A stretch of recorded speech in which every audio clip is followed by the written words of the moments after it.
Hoje, a gente vai mergulhar em um dos capítulos mais revolucionários de toda a Bíblia, Levítico 25. É uma lei antiga, mas que fala sobre liberdade de um jeito que o nosso mundo, com toda a sua modernidade, ainda nem conseguiu imaginar. Vamos começar com essa pergunta. Pensa só nisso por um instante. E se existisse um sistema, criado por Deus, onde ninguém, absolutamente ninguém, ficasse preso na miséria para sempre? Imagine uma sociedade com uma espécie de botão de reiniciar, um sistema divino, projetado para que a pobreza, a dívida, a opressão não fossem uma sentença perpétua para nenhuma família. E o mais incrível, isso não é uma utopia moderna, é uma lei de milênios atroz. Para a gente entender essa ideia, a gente precisa voltar para um princípio que é a base de tudo: o descanso. E olha, não é só o descanso para as pessoas, não, é para a própria terra. Deus estabeleceu ciclos, sabe? Ciclos divinos de descanso e libertação que deveriam guiar a vida inteira do seu povo. E como isso funcionava? A gente precisa conhecer dois sistemas que estavam ligados. Primeiro, a cada 7 anos, acontecia o ano sabático. Nesse ano, a terra não era cultivada, parava tudo.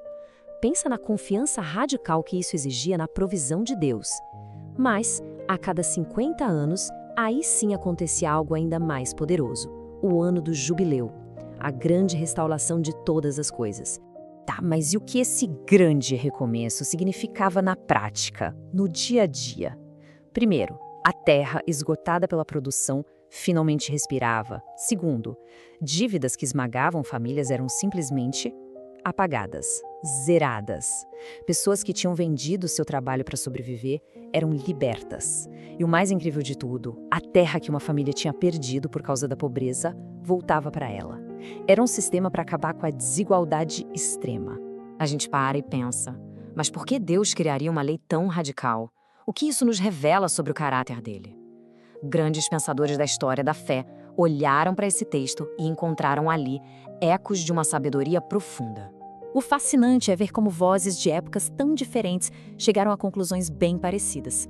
João Calvino, por exemplo, nos lembra que somos apenas cuidadores da terra de Deus, não somos donos. Charles Spurgeon, ele via no jubileu um retrato perfeito da graça, a liberdade como um presente que é proclamado e não algo que se compra. E John Wesley, ele enxergava ali o coração de Deus pela justiça, um Deus que odeia sistemas que oprimem e esmagam as pessoas.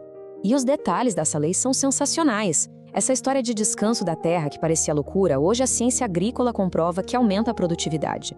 O valor de uma propriedade não era fixo, ele diminuía conforme o jubileu se aproximava. Isso impedia a especulação imobiliária.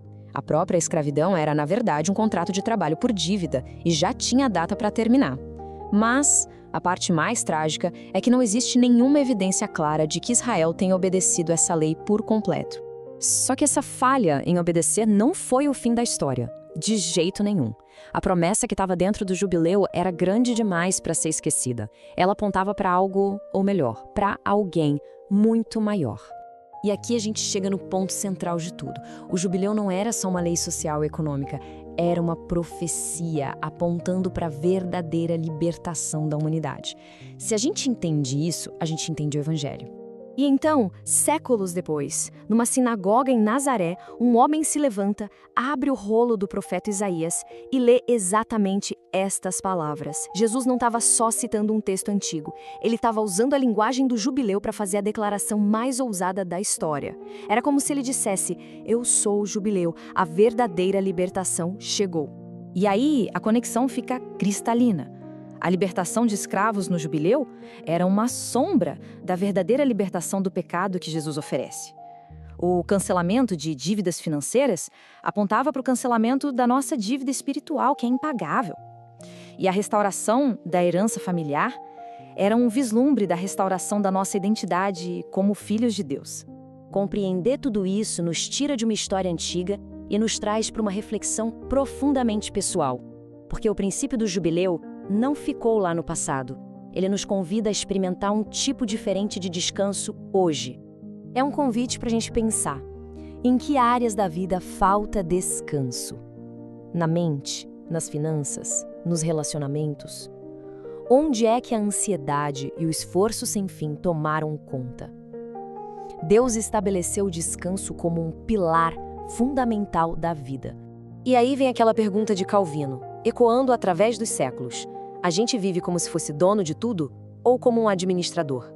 A forma como a gente lida com o nosso tempo, nosso dinheiro, nossos talentos, revela se nos vemos como donos absolutos ou como administradores fiéis de algo que, no fim, pertence a Deus. E no fundo, a escolha é essa. A essência do jubileu era a confiança. Confiar que Deus proveria mesmo quando a terra não produzisse. Confiar que a restauração dele é melhor que o nosso controle. Viver o jubileu é um ato de rendição. E assim, a gente chega à conclusão de toda essa jornada. Levítico 25, em última análise, não é sobre agricultura ou economia, é sobre liberdade. Só que essa libertação que o ser humano tanto busca não é uma ideia abstrata, nem uma filosofia, nem um sistema político. A liberdade real, profunda e duradoura está encarnada em uma pessoa: Jesus Cristo. É Ele? Ele é o descanso para os cansados, o cancelamento da dívida, a restauração completa da nossa herança. Na cruz, o grande toque da trombeta do jubileu soou por toda a eternidade. A dívida foi paga, os cativos foram libertos, a restauração foi garantida. Está consumado.